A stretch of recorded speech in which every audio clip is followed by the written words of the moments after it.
እንግዲህ ከሊቅ እስከ ደቂቅ ማለት ነው ሊቀ ዲያቆናት ዘማሪዎች ናቸው በዚህ ተግባር ላይ የተገኙት ማለት ነው። እንግዲህ በቤተክርስቲያን አስተምሮ ያው ስላለ ምንም ማለት አይደለም በክርስትናው ዓለም ላይ ማለት ነው። ግብረ ሰዶም በኦርቶዶክስ እየፈላ ነው አሉ ብለው ጻፉልን። እሺ ግብረ ሰዶም ኃጢአት ነው። በፕሮቴስታንትም ግብረ ሰዶም ሞልቷል፣ በሙስሊምም ግብረ ሰዶም ሞልቷል። አላያችሁም? እዚሁ ቲክታክ ላይ አላያችሁም? ዩቲዩብ ላይ ለ4 ቀን ድረስ ደፈሩኝ ወንዶች ያለው ሙስሊም። ወጣ ብትሉ ብትመጡ ግን ደስ ይለኝ ነበረ። በተለይ አሜሪካ ሀገር ብትመጡ እና ኢሮፓ ሀገር ብትሄዱ የጌዎች ሼህ፣ የጌዎች ኡላማ፣ የጌዎች ፓስተር፣ የጌዎች ቄስ ታያላችሁ፣ የሌዝቢያን ታያላችሁ። በጣም እኮ የሚገርም ነው። ገመድ ላይ አንዷ ራሷን ልታንጠለጥል ቪዲዮ እየሰራች አይቼ ቅድም ገመድ ላይ ልታንጠለጥል ራሷን፣ እውነቱን ውሸት አላውቅም። ስትሞቺ ንገሪኝና እንዳይቋረጥ ላይቭ እንዲያው በቃ በደንብ አስተካክልሽ፣ ካሜራውን አንግሉን አስተካክልሽ። አያችሁ የኛ ነገር። በነገራችን ላይ ይሄ ሊሆን ደግሞ ግድ ነው። የጌታ የማምጫው ቀን እየደረሰ ነው ስለሚያውቁ እንዲያው በቃ ውይ እንኳን በሽተኛው እንኩኝ ይሄን ክትፎ እንድበላ እንኳን በቃ እንዲያው በሽተኛው እንኩኝ እንዲያው ያን ጾም እንዲያው ሰልችቶኝ ነበር የሚሉ ከሆነ ይሄ ምን ጥቅም አለው? ጌታዬ ፈውሰኝና ልጹም፣ እርዳኝና ልጹም፣ እንዲያው ከበሽታ ያላቀኝና ለውለታ ለፍቅር ለቸርነት። እንዴ ስለ ክርስቶስ እኮ አንገት ይሰጣል። ስለ ምግብ የሚጨነቅ ሰው እኮ ገና ክርስቶስ አልገባውም ማለት ነው። ስለ መብላት ስለ ሆዱ የሚያስብ ሰው ሆዱ አምላክ የሆነበት ሰው የክርስቶስ ፍቅር በእርሱ አልገባውም ማለት ነው። ገና የክርስቶስ ፍቅር የገባው ሰው መብላት አይደለም ትዝ የሚለው። በነገራችን ላይ ውለታው የጌታ ውለታ ያለበት ሰው ውለታው ሲገባን እኮ በነገራችን ላይ አንገት እንኳን ይሰጣል እኮ። ሐዋርያቱን ተመልከቷቸው። የትኛው ሐዋርያ ተንደላቆ ኖረ? የትኛው ሐዋርያ ተመችቶት ኖረ? ይችላሉ እኮ ተንደላቆ መኖር። ቀላል ነው። ክርስቶስን መካድ ነው።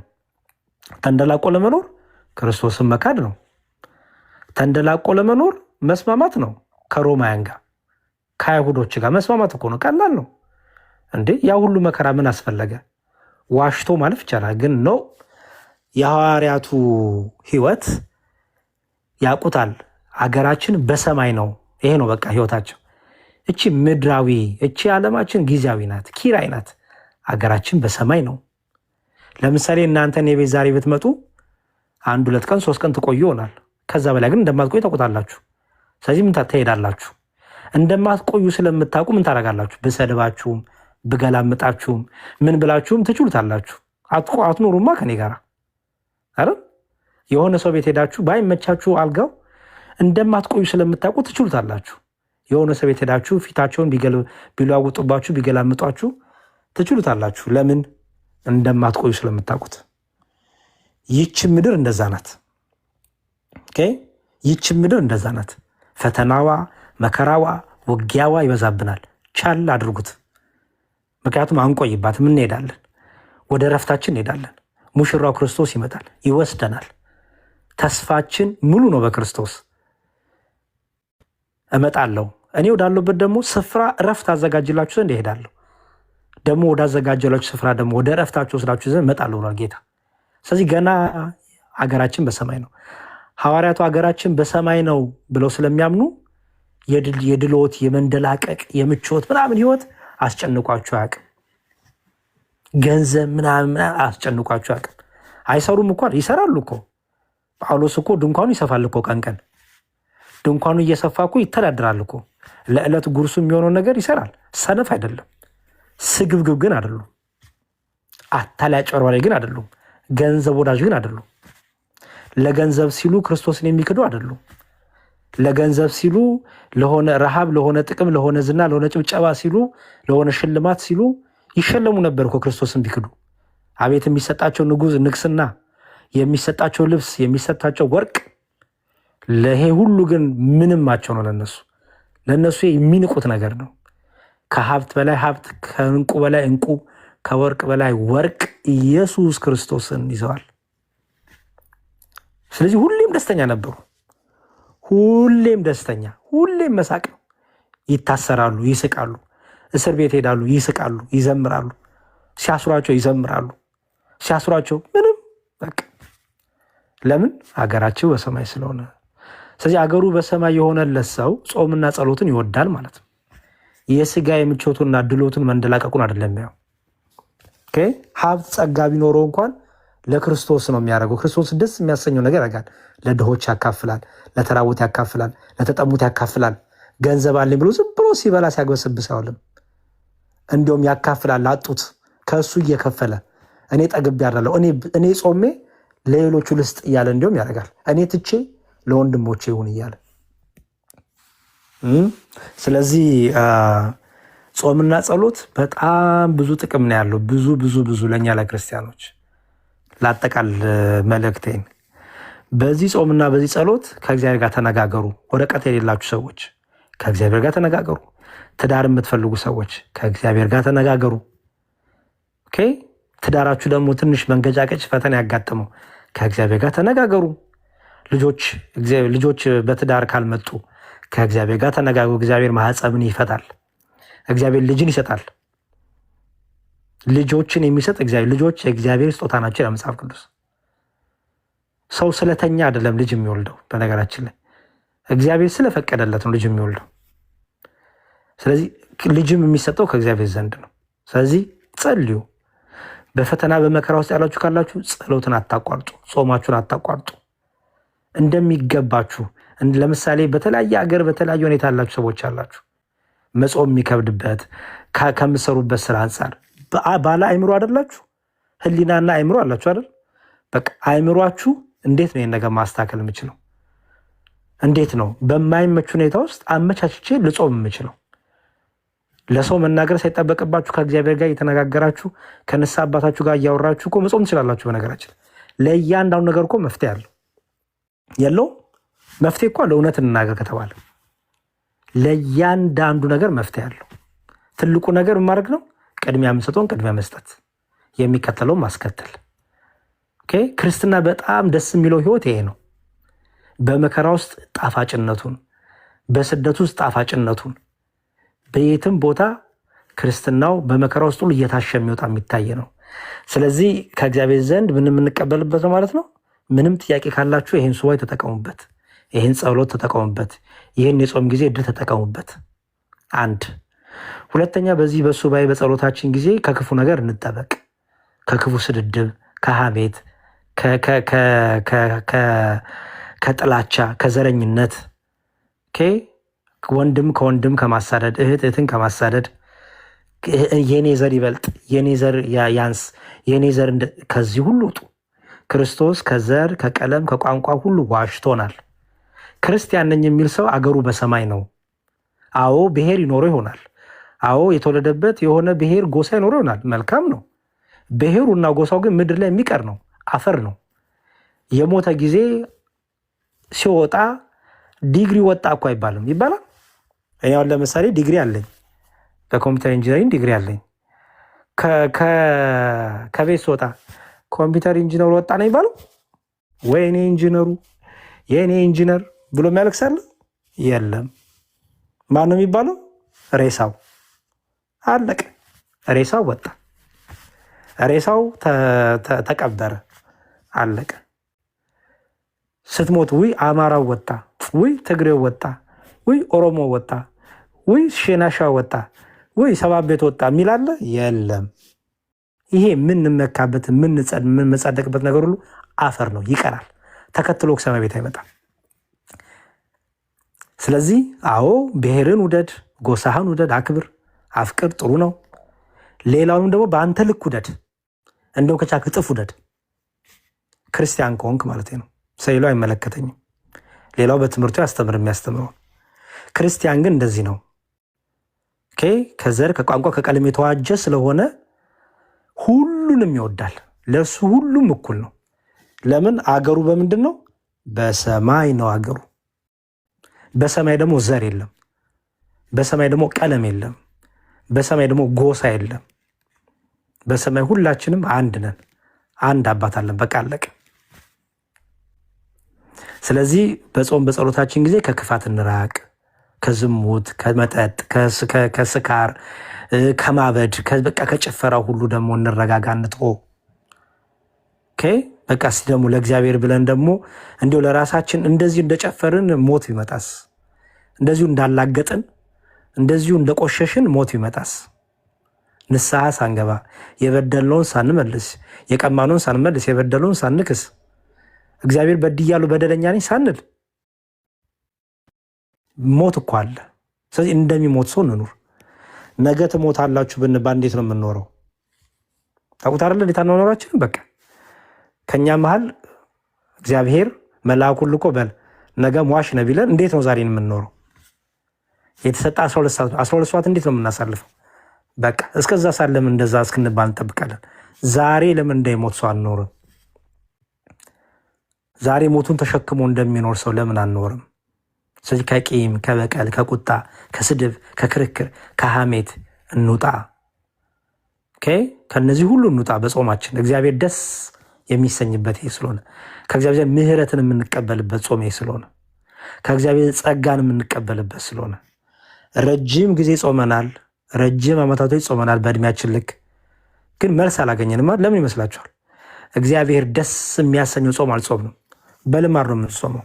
ምግብ ተውን እንጂ ኃጢአት አልተውንም። ምግብ ቀየርን እንጂ ሰውነታችን ወደ ቅድስና አልተቀየረም። አሁንም ርኩሰት ውስጥ ነን። በልማድ ነው የምንመላለሰው። ልማድ ደግሞ ህይወት አይሆንም። ልማድ ስለሆነ ስለዚህ በጾማችን እነዚህን ሁሉ እናድርግ። እግዚአብሔር ደስ የሚሰኝበትን ነገር እናድርግ። በጾም ጊዜ መንፈሳዊ መጽሐፍትን አንብቡ፣ መንፈሳዊ ትምህርቶችን ተማማሩ፣ መንፈሳዊ ነገሮችን አብዝታችሁ እናድርግ። ቤተክርስቲያን ያላችሁ ሰዎች በተቻላችሁ መጠን ወደ ቤተክርስቲያን ገስግሱ፣ ሂዱ፣ ተጠቀሙበት ሰዓቱ። ኦኬ። ቤተክርስቲያን ደግሞ የሌላችሁ ሰዎች ደግሞ በቤታችሁ ዩቲዩባችሁንም ከፍታችሁ ቲክታክም ትምህርት ያለበት ከፍታችሁ፣ ምርጫ ነዋ፣ ሁሉ በእጃችሁ ስላለ ማለት ነው። ኦኬ። ስለዚህ በዚህ ጾም እግዚአብሔር ደስ የሚያሰኘው ነገር እናድርግ። በተረፈ ስለ ሀገራችን እንጸልይ፣ ስለ ህዝቦቿ እንጸልይ፣ ስለ ፍቅርሲዝም እንጸልይ፣ ስለ ሙስሊም ወንድሞቻችን እንጸልይ፣ ስለ እምነቲዝም እንጸልይ፣ ስለ ላጲሲዝም እንጸልይ። እርሳሲዝምን ከመጣ እርሳሲዝምን እንጸልይለታለን፣ ችግር የለውም። ዛፊዝምን ከመጣ ዛፊዝም፣ ቅጠሊዝም ምንም ችግር የለውም። ጢጥዝም ከመጣ ጢጥዝም፣ ምንም ዚህም እያሉ እየጨመሩ ይምጡ። ብቻ እኔ ምን ቸገረን? ጎማዚም ብሎ የሚመጣ ካለም ለነሱ ሁሉ እንጸልይ። በነገሮች ሁሉ እግዚአብሔር ሁሉንም እንዲረዳ እንጸልይ። ለሚያሳድዱ፣ ለሚገሉ፣ ለሚሰድቡንም እንጸልይ። እግዚአብሔር ልቦና እንዲሰጥ፣ እግዚአብሔር ይቅር እንዲላቸው፣ እግዚአብሔር ወደ በረቱ እንዲመልስላቸው፣ ከኛ ክፋት ነገር እንዳይመለስ፣ ከኛ ቂም በቀል እንዳይመለስ፣ ከኛ ስድብ እንዳይመለስ። ለሚሰድቧችሁ መርቁ ተብለናል። የሚጠሏችሁን ውደዱ ተብለናል። የሚጠሏችሁን ብትጠሉማ ምን አይደለም ምን ዋጋ? ይሄንማ አሕዛብ ያደርጉታል አለ ጌታ። የሚወዷችሁንም ብትወዱ ይሄንንም አሕዛብ ያደርጉታል። አሕዛብ የሚወዷቸውን ብቻ ነው የሚወዱት። የራሳቸውን ወገን ብቻ ነው የሚወዱት። የራሳቸውን ወገን ብቻ ነው በቃ የተለየ ነገር ሰላምታ የሚያቀርቡት። ይሄማ የአሕዛብ ሕይወት ነው። ኦኬ። እናንተ ግን የኔ መሆናችሁን ታውቁ ምንድን ነው አለ? የሚረግሟችሁን የሚጠሏችሁን ስትወዱ ስታፈቅሩ፣ ያን ጊዜ የክርስቶስ መሆናችሁ ይታወቃል አለ ጌታ። ስለዚህ በዚህ ሁሉ ውስጥ ነው ማለፍ ያለብን ማለት ነው። በጾማችን ጊዜ እንግዲህ እንደ ትናንቱ አይደለም። በቃ ዛሬ በእውቀት በእውነት በንጽህና በቅድስና ቢቻል ወደ ስጋው ደግሞ እየቀረብን ለንስሐ እንድንበቃ እያደረግን በጾም በጸሎት ከምንበላው እያካፈልን መተው ስለሆነ ማለት ነው ጾም ማለት። ስለዚህ ይህን ሁሉ እያደረግን እግዚአብሔር ደስ የሚሰኝበት የሚሆን ራሳችንን እንጠብቅ። ቲክቶክ ላይ በምታዩት ነገር እንዲ አትማረኩ። እንደምታዩት ውጡጥ ያለ ነው ቲክቶኩ፣ ድራማ የበዛው ነው። ሰዎች ግራ የተጋቡበት ነው። ዛሬ ይስቃሉ፣ ነገ ያለቅሳሉ። የሆነ ገመድ በጣም እኮ የሚገርም ነው። ገመድ ላይ አንዷ ራሷ ልታንጠለጥል ቪዲዮ እየሰራች አይቼ ቅድም ገመድ ላይ ልታንጠለጥል ራሷን፣ እውነቱን ውሸት አላቅም፣ ሙሉ የለም እና ገመዱ ላይ ጨርቅ አረገች። ከዛ እኔ ማየት ፈለግ ኮመንቱን ነው። ኮመንቱ ላይ ምን ቢሎ ጽፍ ጥሩ ነው? እናቱ እንትኑ ወፈር ያለው ግንድ ጋር አድርጊው፣ ቀጭኑ ብዙም አያዋጣሽም፣ ተሰብሮ ይወድቃል፣ ትወድቂያለሽ። አንድ ኮመንት ያነበኩት። ሁለተኛው እንደው ገመድ አይሻልም ነበር? አንገት ጋር ለመግባት እኮ ጨርቁ ብዙ አይመችም። ሶስተኛ ያነበብኩት እንግዲህ አደራ እንትን ብለሽ ምንድነው ስትሞቺ ንገሪኝና እንዳይቋረጥ ላይቭ እንዲያው በቃ በደንብ አስተካክለሽ ካሜራውን አንግሉን አስተካክለሽ። አያችሁ የኛ ነገር በቃ ምንም የማይገደን ሆነ ማለት ነው። ምንም የማይገደን። በፊት እኮ እንደነግጥ ነበር። ሰዎች እንኳን የቀልድ ቢያደርጉት እኮ እንደነግጥ ነበር። ደንግጠን እኮ እናስቆም ነበር። አሁን ግን ምን ሆነ? ምንም አይመስለንም።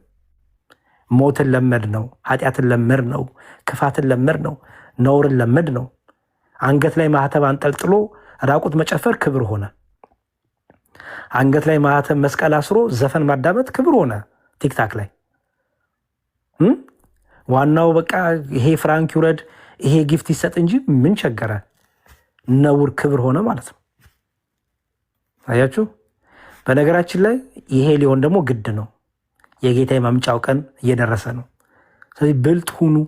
መጽሐፍ ቅዱስ ምን ይላል?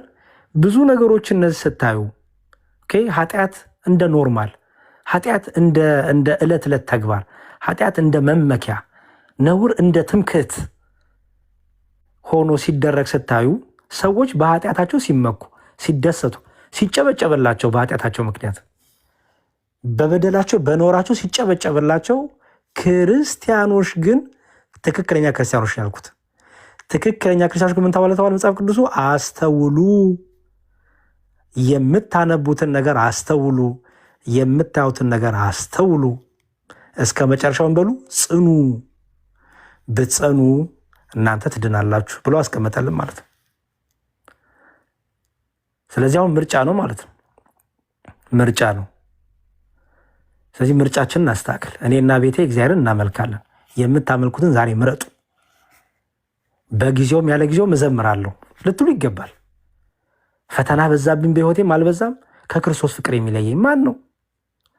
መከራ ነው? ጭንቀት ነው? መራብ ነው? መጠማት ነው? ድሃነት ነው? ማን ነው የሚለየኝ ከክርስቶስ ፍቅር? ሰይፉ ነው? እሳቱ ነው? ድብደባው ነው? የድንጋዩ ሩምታ ነው?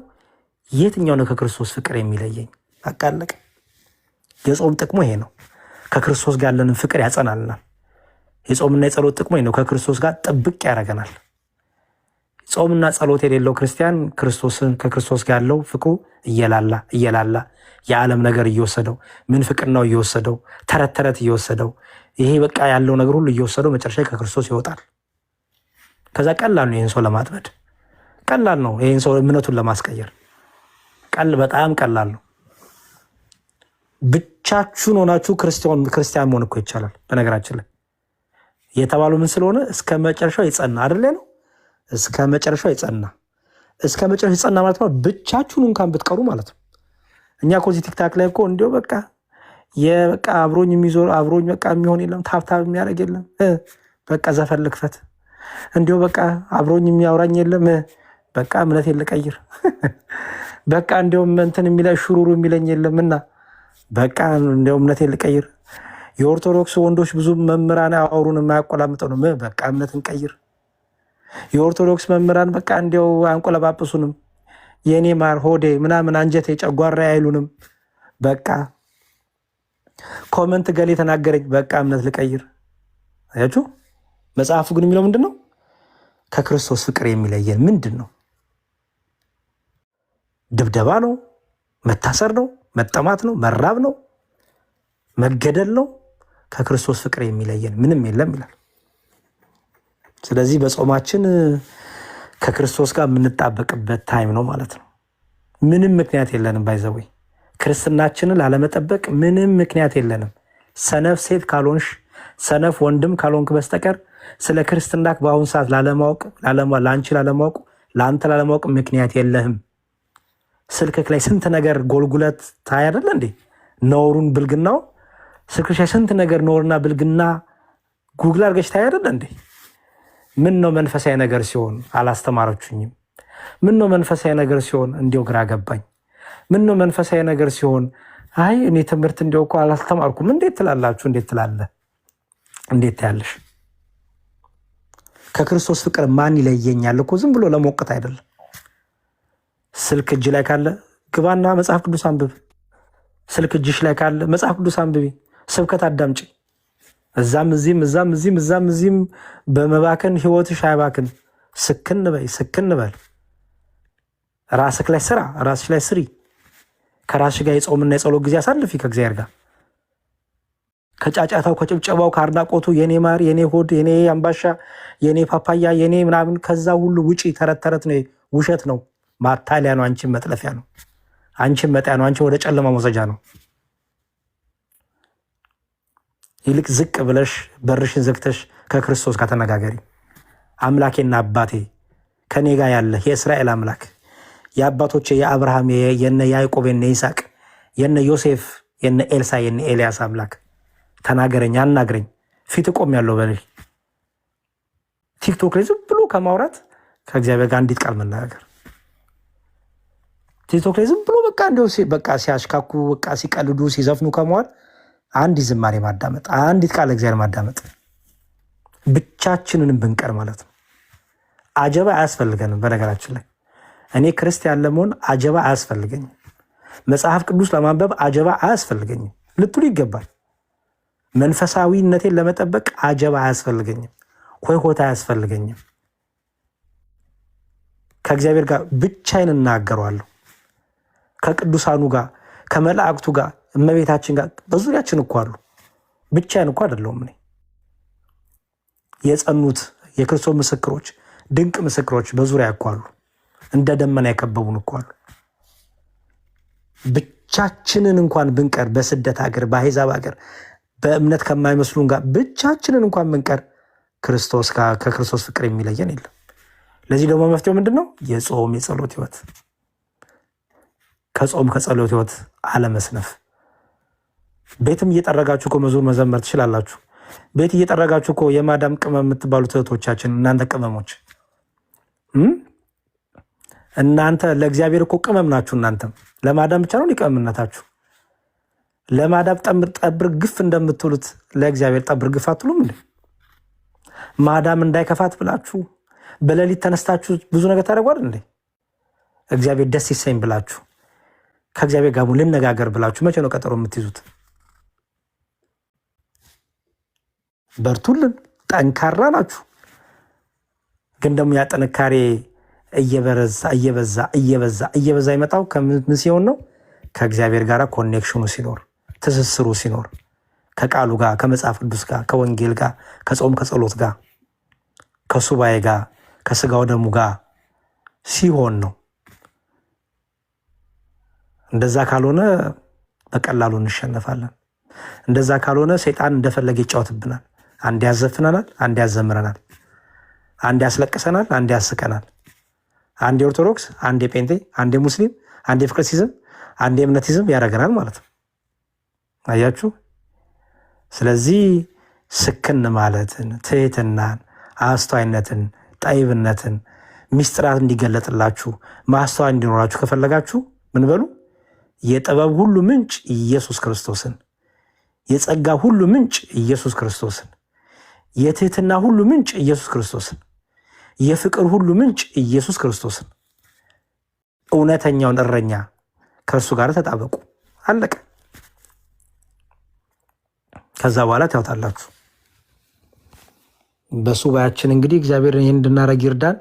ስላረዘምኩባችሁ በጣም ይቅር በሉኝ። ሱባኤው ዕለት እንግዲህ በዚች ሰዓት የምናሳልፈው በዚህ አግባብ ቢሆን እግዚአብሔር ደስ ይሰኝበታል። አንዳችን ስለ አንዳችን እንጸልይ። በጸሎት በምትቆሙበት ጊዜ እኔን ደካማ ወንድማችሁን እግዚአብሔር አስበው ይቅር በለው፣ ከድካሙ ከኃጢአቱ አሳርፈው፣ ቤተሰቡን ልጁን ጠብቅለት ብላችሁ ጸልዩልኝ። በጸሎት አስቡኝ፣ እኔም አስባችኋለሁ። ለታመሙት፣ ለተጠሙት፣ ወረቀት ላጡት፣ በየመንገዱ ለወደቁት፣ በየአሸዋው በየበረሃው ለወደቁት፣ በየወንዙ ለተበሉት፣ በብዙ መከራው ስለሚያልፉት የምናቃቸውም ማናቃቸውም ክርስቲያን የሆኑም ያልሆኑም ስለነዚህ ሁሉ እንጸልይ። ለምድር ሁሉ እግዚአብሔር ሰላምን እንዲሰጥ፣ ሁሉ እንዲረጋጋ፣ ሁሉ ሰላም እንዲሆን፣ ሁሉ በበረከት እንዲኖር ስለ ሁሉም እንጸልይ። የወንድሞቻችንን ገበና የወንድሞቻችንን ሸክም የምንሸከምበት ነው ጾም በነገራችን ላይ። ስለዚህ ስለ ወንድሞቻችን ስለ እህቶቻችን ከባቴ አበሳ ሆነን በደላቸውን እየከደንን ነውራቸውን እየሸፈንን እየገሰጽን እየተቆጣን ስለነሱ ደግሞ እየጸለይን እስቲ መቼ ነው ጾምና ጸሎት ስለ ደከሙ ወንድሞች አባቶች ይዘናቃለን? አንድ ጳጳስ ቢደክም አንድ ጳጳስ በተለያየ ኃጢአት ውስጥ ቢወርቅ ሱባኤ ይዘን እናውቃለን ለጳጳስ?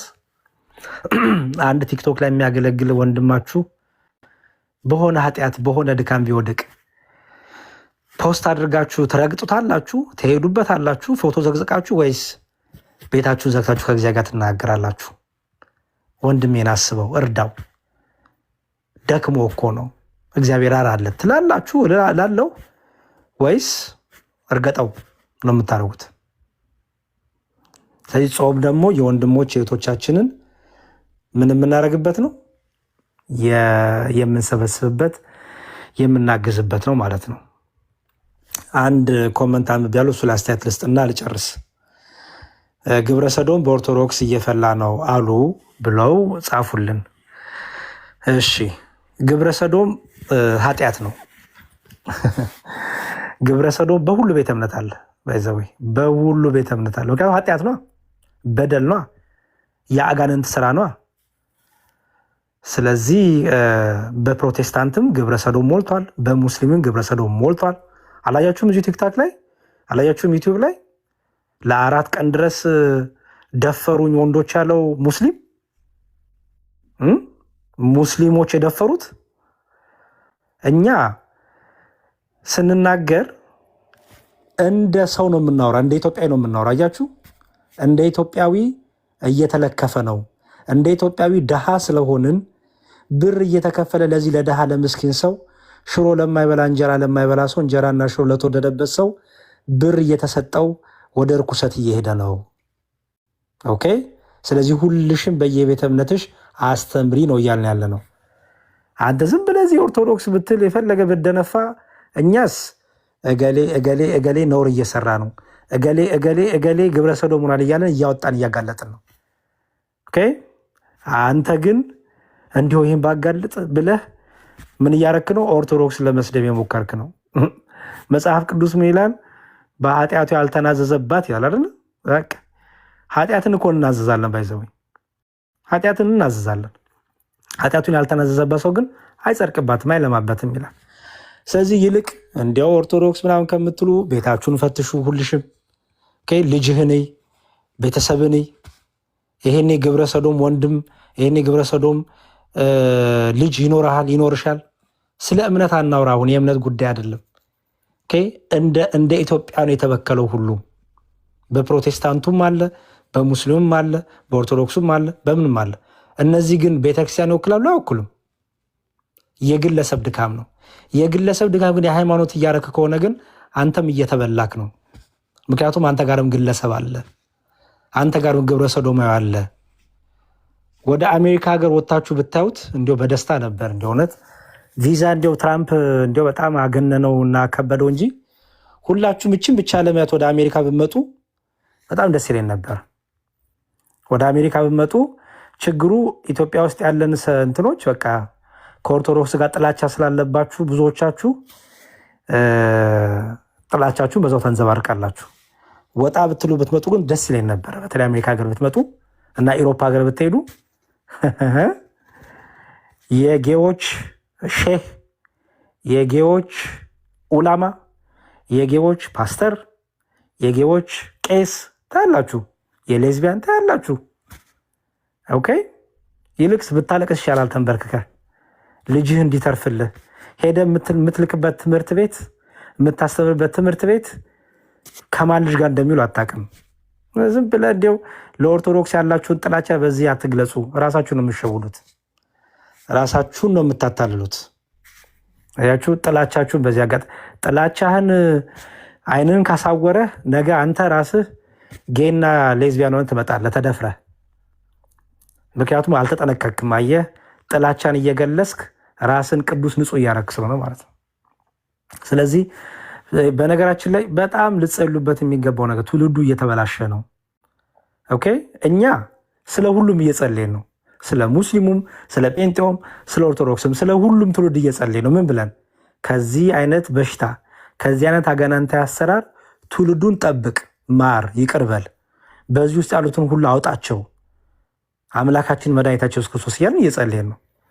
አንተ ዝም ብለህ ኦርቶዶክስ ላይ ጥላቻን ትገልጣለህ። አንተ ቤት ግን እየተፈለፈለልክ ነው። ኦኬ። ስለዚህ ባለ አእምሮ ሁኑ፣ አስተዋይ ሁኑ፣ ልቦናን ክፈት፣ ብሰሉ በአእምሮ። ኦኬ። ሁሌ እንዲያው በቃ ጥላቻ ውስጥ አትደበቁ። አንዳንድ አእምሯችሁን ክፈቱ። ከተሞላችሁበት ጥላቻና ከተሞላችሁበት ተንኮል ውጡና እንደ ማህበረሰብ አስቡ፣ እንደ ዜጋ አስቡ። ኦኬ። ስለዚህ ክርስቲያኖች እንዲያውም በዚህ አጋጣሚ በጣም በጣም ብዙ ደስ የማይሉ ነገሮች ከዚህ በኋላ እየበሱ ሲመጡ ገና እየባሰ ስለሚመጣ ስለ ሀገራችን ስለ ህዝባችን እንጸልይ። በጸሎት በምቆምበት ጊዜ ፕሊዝ ለሁሉም ሰው ጸልዩ። ለሁሉም ሰው በቃ በዚህ በሽታ ውስጥ በዚህ ፈተና ውስጥ በተለይ ላሉ ሰዎች አብዝታችሁ ጸልዩ። እግዚአብሔር እንዲመራቸው፣ እግዚአብሔር እንዲፈውሳቸው፣ ወደ ንስሐ እንዲመልሳቸው። የክርስቶስ ቤተክርስቲያን መድኃኒት ናት። የክርስቶስ ቤተክርስቲያን ፈዋሽ ናት። በሽተኞችን የምትጠግን ናት። ስለዚህ አብዝታችሁ ጸልዩ። ኦኬ። በጣም ብዙ ነገር መረጃ መውጣት ይቻላል። በየቤተ እምነቱ ያለውን ጉድ ማለት ነው። በተለይ በግብረ ሰዶሚያን በተያያዘ ከጴንጤውም ከእስልምናውም ከሁሉም መውጣት ይቻላል። ግን እሱ አይጠቅምም። ኦኬ። እምነት ላይ ጣት መቀሰር አይደለም። ትውልዱን ታደግ። ቤተሰብን፣ ልጅህን፣ ሚስትህን ከትዳር ጀምር። ከቤት ጀምር ጽዳት። ከዛ ወደ መንደር ሂድ። ከዛ ወደ ቀበሌ ሂድ። ከዛ በኋላ እያልክ ከዛ ወደ ቤተ እምነት እየሄድክ ደግሞ በቤተ እምነት ያለውን ደግሞ ታገል። አለቅ። ከዛ ውጪ እምቢ ካላችሁ ግን መጽሐፍ ቅዱስ እንደሚናገረው ይላል ሰይፍ ይበላችኋል። አለቅ። በኖህ ጊዜ የነበረው እግዚአብሔር ዛሬም አለ። በኖህ ጊዜ የነበረው እግዚአብሔር ዛሬም ስላለ ይታገሳል። ዝም ይላል እግዚአብሔር። በተለያዩ መምህራን አባቶች እግዚአብሔር በቃሉ ይናገራል ሰዎች እንዲመለሱ። ኦኬ። እግዚአብሔር ምን ስለሆነ? ቸር ስለሆነ ሰዎች ከዚህ ክፋታቸው እንዲመለሱ እግዚአብሔር ጊዜ ይሰጣል። አንተ ዝም ብለህ እምነት ኦርቶዶክስ እያልክ ጥላቻን ጣትን እየቀሰርክ ኑር። እግዚአብሔር ግን ጊዜ ይሰጣል። ጊዜውን ተሰጥቶ ካልተጠቀምክበት እሳት ይበላሃል። የጊዜ ጉዳይ ነው። እግዚአብሔር በትሩን እስኪያነሳ ነው። እግዚአብሔር ጅራፉን እስኪያነሳ ነው። ከዛ ሁሉም ይጣራል ማለት ነው። አይ ኦርቶዶክስ ላይ ብለ የምናደርጋለን ካላችሁ ግን እኛ አሳልፈን እንዲህ የሚያደርጉ ሰዎች አሉ ብለን ትክክለኛውን አካሄድ ስለሄድን አንተ በጉያ አድርገህ ስለቀባባህ እሄዳለሁ ካላችሁ ግን ብለሰነፍሰው እንደ ስንፍናው ነገር ስለሚል በየቤተ እምነቶቻችሁ ያለውን ደግሞ ማሳየት ይቻላል ማለት ነው። ቀላል ነው። እሱ ግን አይጠቅምም፣ አይረባም። ይልቅ ስለ ሁሉም እንጸልይ። እግዚአብሔር በነገሮች ሁሉ ይርዳን። ትውልዱን እግዚአብሔር ይጠብቅ። እግዚአብሔር ከዚህ አይነት ነገር ሁሉንም ያድን። በዚህ ውስጥ ያሉትን ያውጣልን፣ ይፈውስልን፣ ይማርልን። በምንም ቤተ እምነት ይሁኑ ወደ ንጽህና ወደ ቅድስና እንዲመጡ እግዚአብሔር ይፈውሳቸው፣ እግዚአብሔር ይማራቸው። ከዚህ ኃጢአት ደግሞ ልጆቻችን ተተኪው ትውልድ ደግሞ ይህን ኃጢአት ደግሞ እንዳይወድ እንዳይለማመድ እግዚአብሔር ደግሞ ትውልዱን እንዲጠብቅ ፈቃዱ ይሁንልን።